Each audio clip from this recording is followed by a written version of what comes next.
Welcome to Silent Hill. Let's take a trip down memory lane and visit the idyllic town. Yep, beautiful, ain't it? It seems like people cannot get enough of Silent Hill. The enigmatic, stress-inducing franchise has been beloved by many horror gamers for decades. Hell, some regard Silent Hill 2 as the best entry not just in the series, but in all of horror gaming. It is often dubbed the best horror game of all time. But Silent Hill 2 owes this to its very first entry in the franchise. The 1999 classic, Silent Hill, released exclusively for PlayStation 1 and developed by the ever-wonderful Team Silent. Team Silent would develop Silent Hill 1 through to 4. However, by 2004, Konami decided to go with different developers outside of Japan. Today I will be covering the first game and its narrative. In the coming weeks, I will also be covering its direct sequel, Silent Hill 3, and finally the prequel, Silent Hill Origins. During the editing of this video, we have breaking news. Silent Hill 1 Remake is currently in development. Team Bloober and Konami are working together yet again to bring us what I am hoping is another banger. The Silent Hill 2 remake was absolutely phenomenal, and I am truly hoping that Team Bloober gives Silent Hill 1 the same treatment. Now, let's get back to the video. Before we delve into the narrative, there will be major spoilers ahead, as well as heavy subject content. Viewer discretion is advised. Now, join me in the other world as we explore the fog-covered town of Silent Hill. The fear of blood tends to create fear for the flesh. That one line has stuck with me ever since I played Silent Hill many moons ago. You know that you're in for a wild ride, so buckle up. The intro cinematic, that is almost 3 minutes in length, gives the player a glimpse into its story. The story follows protagonist Harry Mason, your average suburban dad who is searching for his missing daughter Cheryl. Harry and Cheryl decide to go on a road trip, but a figure on the road has other plans. Harry swerves to avoid hitting the girl, resulting in him crashing his car. It is now morning. Harry notices that Cheryl is nowhere to be seen, so he exits the car. Going forward, he is engulfed by the thick fog that surrounds the town of Silent Hill. In the distance, Harry spots Cheryl, so he begins chasing after her. He enters a narrow alley. All of a sudden, the day begins to darken, and Harry notices a flayed body. Panicked, he tries to leave, but is attacked by these little goblin creatures, known as mumblers. Because I'm playing the PAL version of the game, the mumblers replace the Grey Children, the original design of the creatures in this game's version. It was done due to censorship, as the Grey Children resembled, well, lifelike children, according to the censors. And fade. It turns out all of that was just a dream. He awakens at the local diner, where he meets a police officer from the neighbouring town of Brahms, named Sybil Bennett. Harry explains the situation to her. She tells him that all of the radios are dead, and that it's too dangerous to venture out and about. But this doesn't deter Harry from wanting to find Cheryl. Sybil gives Harry a handgun, which I can't see a police officer just giving a piece to a civilian who could be completely fabricating this story, but that doesn't matter. Harry grabs a few goodies, including the town map, and as he's about to leave, the broken radio that he inspected just before starts emitting static. As he approaches it, a flying creature attacks him, known as an air screamer. These guys are all over town, goddamn nuisances. Defeating it, Harry sets out to the alley from his dream. He's greeted by other not-so-nice residents of the town, these dog-like creatures called groaners. In the alleyway, he finds drawings made by Cheryl, depicting a school, which is the Midwitch Elementary School, so let's go. The road to the school is destroyed, but notes from Cheryl give us a clue. In the doghouse, we grab the house key and let ourselves in. Looks like the house is the only safe passageway to the school, but there's a problem. The back door has a lock, requiring 3 keys. On the wall, someone has marked places on the map of the town, showing us where to find the keys. With the keys collected, we trek it back to the house and march forward to reach the school. Entering the school, Harry begins investigating the grounds straight away. At the reception desk, we find riddles that make absolutely no sense as of yet. In the courtyard, a clock tower piques our interest, but it's locked. There's no indication on how to unlock the mechanism, except for 2 round indents on each side of the door. Going upstairs, Harry finds a mysterious token, which is one of the keys needed to open the clock tower. In the locker room, we get a kitty jump scare. Wait, kitty! Kitty, no! With one of the medallions placed into the indent, the piano unlocks. This riddle absolutely does my head in every time.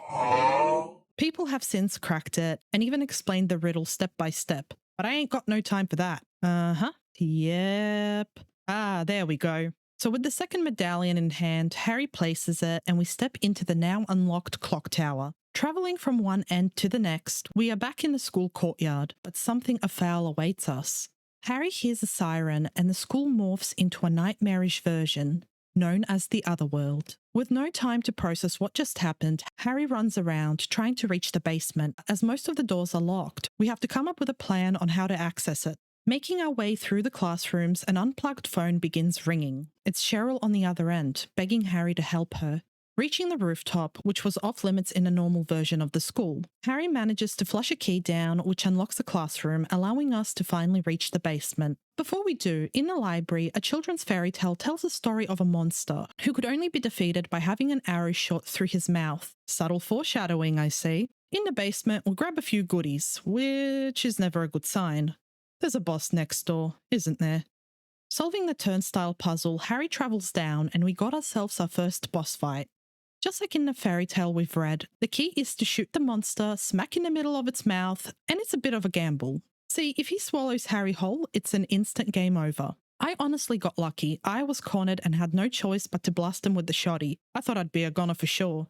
With the monster dead, Harry gets a brief glimpse of the same girl that he almost hit at the beginning of the game. Before he can even approach her, she disappears. Leaving the basement, Harry hears church bells in the distance, and there's only one church in town, so that's our next destination. Harry leaves the school and heads back to the dangerous streets of Silent Hill. Entering the church, we meet this cooked unit named Dahlia Gillespie. Dahlia says there's a looming darkness over Silent Hill, and the only way to vanquish it is to use the Flower Ross, a mysterious device to counteract the evil in the town. Dahlia doesn't say more than what she thinks is necessary and tells Harry to leg it to Alchemilla Hospital.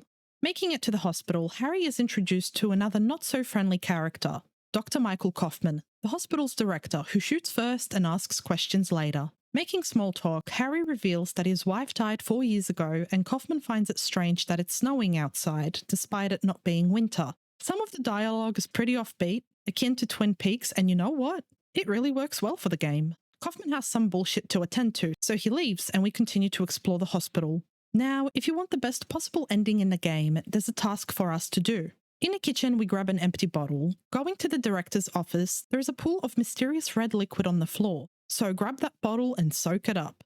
I'll explain its importance as we get closer to the end of the game. The elevator is out of order, so we go down to the basement and turn the generator on. Now, let's get back to the elevator. Going up to the second and third floors, both of the wing doors are locked, so after returning to the elevator, a button for a fourth floor pops up. Well, that's new. Fourth floor it is. After arriving on the floor, a cutscene shows the same girl as seen at the school entering an antique store. The hospital is now in the Otherworld mode, just like we've seen at the school. We meet new enemies, female nurses, recurrent enemies in the franchise, and male doctors, exclusive only to this game. Making our way to the demented version of the basement, we enter the storeroom and move a cabinet, revealing a mysterious back room. Burning the debris covering the grate, we descend further into this nightmare. In a secluded room, we grab a key to the locked exam room on the first floor, and on the same nightstand, Harry spots a photo with the same girl we've been seeing. We learn that her name is Alessa. Finally unlocking the door to the exam room, we finally meet a new friendly face, a nurse named Lisa Garland. Lisa tells Harry that she has no idea why the town has suddenly gone to shit. Harry asks her if she has seen Cheryl, and unfortunately, just like everyone we've come across so far, no one has seen our elusive daughter. Harry also asks Lisa if she has seen the rooms beneath the basement storeroom, and Lisa tells him that the staff are under strict orders not to enter the basement. All of a sudden, Harry passes out, and when he wakes up, Lisa is no longer there, and Dusty Dahlia reappears, telling us that we were too late and gives us a key to the antique store, where we saw the apparition of Alessa in the vision before teleporting to the Otherworld Hospital. The hospital and the town are back to normal again, and with no other choice, we make our way to the antique store. There we bump into Sybil again, saying that she spotted what she believed to be Cheryl, walking towards the lake. However, there is no road through to cross directly. It's as if she was walking on thin air. Harry asks Sybil if she knows Dahlia, telling Sybil that she claims the town is being devoured by darkness. Sybil shuts that shit down, saying that Dahlia must be on drugs. I mean, under normal circumstances, sure. Sybil also mentions that the reason she is in Silent Hill is because there is an ongoing investigation into drug trafficking in the town. Just a quick side note, which gives us a little insight into the whole ordeal. If you choose to enter the police station, we find a note on a desk informing us that a police official, Officer Gucci, who was looking into the drug trafficking, died under mysterious circumstances. Officer Gucci also makes an appearance in the film adaptation, who is very much alive. However, the drug plot isn't in the film. Just a cool connection I thought I'd share. Behind a cabinet, we find a hole in the wall and Harry decides to check it out. At the end of the corridor, an altar appears, but since we can't really interact with it, we make our way back to Sybil through the hole. The altar suddenly lights up, and the scene cuts to Sybil. When Sybil investigates the room, Harry is nowhere to be found. Taking control of Harry again, he is back at the hospital with Lisa, who informs us that we passed out. Harry notices that Lisa doesn't look too good, but she brushes it off. Changing the subject, he asks her if she knows Dahlia, and Lisa says that Dahlia is the local crazy lady who became a hermit after her child died in a fire. Harry asks what Dahlia meant by the town being devoured by the darkness, and Lisa only knows of an old local legend. Some time ago, a practicing cult in the town believed in the occult, and as new people settled in the town, the cult members went into hiding. The last known incident linked to the cult was when the founders of the town died under mysterious circumstances. And before we learn anything else about the town's cult from Lisa, Harry passes out and wakes up once more, this time back in the otherworld version of the antique store. Harry starts to believe that all of this is going on in his head, that none of these nightmarish hellscapes are real. Harry sets out to go to the lake where Cheryl was last spotted by Sybil, but the roads leading to it are gone, so Harry goes to pay Lisa a visit at the hospital. Silent Hill is now in full otherworld mode, and the only place that we can enter is the shopping mall. Inside, the display TVs show a distressed Cheryl, begging Harry to help her. The signals go haywire, displaying sigils. One of them is the same one as seen at the school. Heading up to the second level, the floor collapses and Harry falls to the ground. He is then forced to fight this big bad lava named Twin Feeler. A new upgrade awaits us, a rifle. Adding that to my collection, thank you. During the fight, Twin Feeler decides it's had enough and breaks out of the mall, allowing Harry to reach the hospital. Harry talks again with Lisa, asking her if there's an alternate route to reach the lake. Lisa informs him that the only way to get there is to go through the town's sewers. Just wonderful.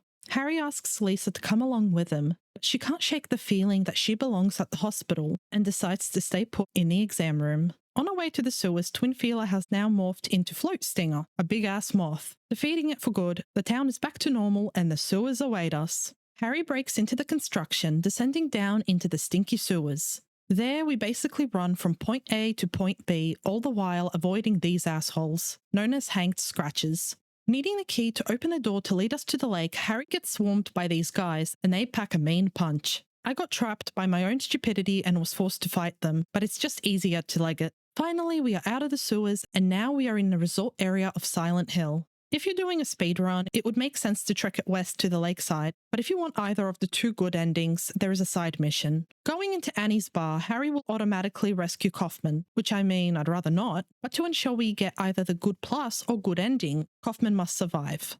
Kaufman thanks Harry for rescuing him before he runs off again. On the floor, Harry inspects Kaufman's wallet and grabs the key to his motel room. The wallet contains a note with a combination code which allows us to investigate the Indian runner. Entering the store, there are a few goodies to grab, and behind the register, Harry reads a diary entry written by the store's clerk who was involved in the drug trafficking. However, the clerk got spooked and wanted out of the deal. Interacting with the till, we get a key to the safe, which contains the illicit drug known as PTV. PTV was manufactured in Silent Hill by the cult. The drug itself was made from a plant called White Claudia. The plant is native to Silent Hill, originally used by the cult to induce hallucinations in their ceremonies. Traces of the drug were found in a chalice at the antique store. It is unclear why Kaufman would play a part in this, but it has been speculated that he would alter and forge medical reports to cover up the cult's crimes. In return, he would make a profit selling the drug. Apart from this bombshell, Harry inspects a note on the wall with a code to enter Norman's motel. Entering the motel's office, a news article confirms that both the mayor of Silent Hill and Officer Gucci died under mysterious circumstances from supposed heart failures. But the whole thing seemed fishy, which is why Sybil was sent from Brahms to investigate the case. In the office, Harry grabs a magnet and enters Kaufman's room. Harry sees a key hidden in the crack of the floor. He then uses the magnet to retrieve the key. The key unlocks the gas tank of a bike stored in a motel's garage. Inside of the tank, Harry finds a bottle with the same red liquid found smashed to bits at the hospital. Kaufman barges in out of nowhere, threatening Harry to keep his nose out of his business. Geez, Kaufman, chill. Finishing the side mission, we can now continue with the story, heading over to the lake. On his way there, the town shifts back into the other world. On the way, Harry stops at a boat by the lighthouse and finds Sybil inside. Harry tries his best to convince Sybil that these nightmarish delusions are very much real. Sybil is still not convinced, believing that Harry is suffering from shock, but before the conversation can continue, Dusty Dahlia decides to join them. She tells them both if the demon is not stopped, all is lost, and thus Cheryl will die. Dahlia tells Harry to use the flower ross on Alessa, the device she gave him at the church. Harry makes his way to the lighthouse while Sybil goes to check out the amusement park.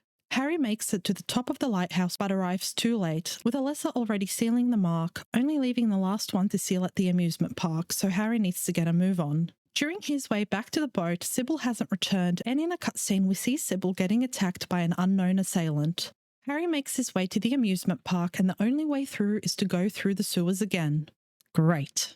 Despite the detour, we are finally here. Entering a carousel, Harry faces off with Sybil, who is now possessed. The only way to save Sybil is to use the mysterious liquid found at the hospital. If Harry doesn't grab it then, we must say our goodbyes to her. Harry is finally able to splash her with the liquid, exorcising the parasite out of her. The power of Harry compels you. After the ordeal, Harry confesses to Sybil that Cheryl isn't his biological daughter. Finding her abandoned on the side of the road when she was a baby, Harry and his wife adopted Cheryl and raised her as their own. Despite Cheryl not being blood related to Harry, to him, she is still his daughter, and he will save her, god dang it. Here you have it, folks. Harry Mason, Father of the Year.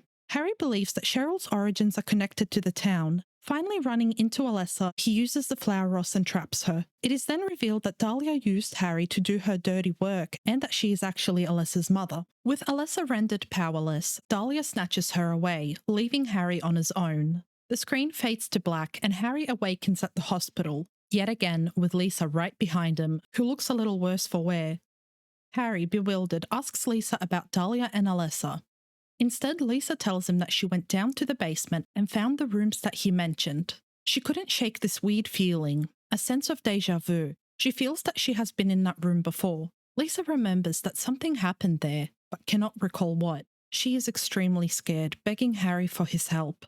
He pulls a page right out of Sybil's book, telling Lisa that this feeling is just shock and that it's only temporary. Lisa, rightfully pissed to be dismissed by Harry, storms out of the room. Harry walks out to a corridor, noticing an elevator, beckoning him. With no choice, he steps in and is taken to nowhere. Welcome to nowhere. Literally, that is what this location is called. There is no map, so my uncoordinated ass is going to have a rough time. I got most of the map memorized anyway. I go to the right. Nowhere is made up of previous locations seen in the game, primarily Alchemilla Hospital, a classroom, and even the jewellery store from the mall, as we witness Alessa's memories. On our way, we step into the classroom and find Alessa's desk. Insults such as go home, thief, and drop dead are etched on it. This is really heartbreaking. Not only did Alessa have a horrible life at home, it seems her life at school was just as cruel. Making our way and collecting items to unlock the final door, Harry steps into a room and finds Lisa. Lisa comes to terms about her fate. She realizes that she has been dead for some time. It's not explained why she didn't transform into a monster like the other staff, but it could be due to the fact that, unlike everyone else in town, Lisa took care of Alessa after she was burned. This is why she gradually started to remember Alessa's sick room in the basement, because Lisa had been there for some time. Lisa begs Harry for his help. He backs away, pushing her. She begins stumbling and bleeding profusely. This is possibly one of the most haunting and sad moments in the game. On my first playthrough, I got teary-eyed because holy shit, it's a lot to process. I was rooting for Lisa the entire time, only to realise that she was a ghost. Harry, now mortified, runs out of the room and holds the door closed as Lisa bangs on the door to be let out. Once we cannot hear anything from the other side of the door, Harry walks in and Lisa is gone, only leaving her diary behind. Reading it, Lisa pleaded for someone else to be in charge of Alessa's care. Lisa became addicted to PTV, the drug distributed by Kaufman and Dahlia, and they used this opportunity to blackmail Lisa. Lisa was suffering from horrible hallucinations, all the while going through serious drug withdrawals. So there you have it, an innocent girl used by horrendous people who enabled her drug addiction and blackmailed her to keep quiet about Alessa's survival. Now, there is more insight into the situation. On our first visit at Alchemilla, Harry grabs a VHS tape, but upon playing it there, it's all garbled. However, using the VCR in Nowhere, we get the uncut version. As we now know, Lisa was left in charge of the burnt Alessa. On the tape, Lisa cannot explain how Alessa could still be alive. Alessa's body was completely charred. Lisa couldn't explain what was keeping Alessa alive. Despite Lisa's best efforts to treat Alessa's wounds, blood and pus would not stop oozing through. The tape ends and Harry continues searching for Cheryl. Entering Alessa's sick room, Harry witnesses a flashback of Dahlia, Kaufman, and another doctor, likely another member of the cult. Despite the ritual not panning out, Dahlia was successful in Alessa becoming a vessel to birth their god. Yeah, it gets worse. Dahlia, a high priestess of the cult, wanted for their god to be born, to bring what she believed would be paradise. After unsuccessful attempts, her plan was to use her own daughter's womb to birth it. However, this is not what Alessa wanted, and during the ceremony, Alessa was able to split her soul, and Cheryl was created, who was a part of Alessa. She wanted Cheryl as far away as possible from the cult and the town, which eventually Harry and his wife would stumble upon the baby, adopting her. Alessa was able to conceal the half of her soul deep in her subconscious, so that the ritual of birthing God would not work. For 7 years, Alessa's plan had worked, and with all of the pain and suffering that she went through over the years, Alessa summoned Cheryl back to Silent Hill so that she could fully regain her power, sacrificing herself and basically send the town to hell, and there would be no God. But Dahlia was aware of the plan, which is why she instructed Harry to use the flower ross and capture Alessa's soul, as Dahlia was unable to do it on her own. Harry finds all of the items needed to unlock the door in Alessa's room. Beyond, it is time for the ultimate standoff. Sybil, who is already there, holds Dahlia at gunpoint. Harry arrives, but it's too late. As Dahlia explains, Cheryl will cease to exist. Dahlia attempts to continue with the ritual, however, Kaufman arrives just in time and shoots Dahlia, and boy, is he pissed. Kaufman wants things to return back to normal, and he is basically done with the cult's bullshit. Kaufman pulls out a bottle of aglaophytis, the same liquid that Harry used on Sybil to expel the parasite out of her. Dahlia was sure she managed to destroy it, but Kaufman had some stashed away for a rainy day. Pocket aglaophytis, shasha. Was that meant to happen? Alessa's incubator glowy form is now turned into this diabolical creature known as the incubus. And Dahlia gets roasted to perfection. Extra crispy. With no choice left, Harry defeats the demon. Alessa thanks him and gives him a new baby. Alessa then uses the last of her power left to provide a safe passage for Harry, Sybil, and the baby, allowing the three to escape. Kaufman, however, gets his comeuppance when Lisa emerges from below, pulling him into the void. In the final cutscene, Harry, Sybil, and the baby are seen all together, a shot-for-shot reenactment from the intro's cutscene when Harry and his wife first found Cheryl. And of course, we get these goofy end credits. Love it. Now that ending is the best possible outcome, known as Good Plus ending. The regular ending plays out almost the same. Harry rescues Kaufman, but does not use the liquid on Sybil during the fight at the amusement park, having no choice but to kill her. In the Bad Plus ending, Harry uses the aglaophytis on Sybil, and Dahlia gets fried regardless.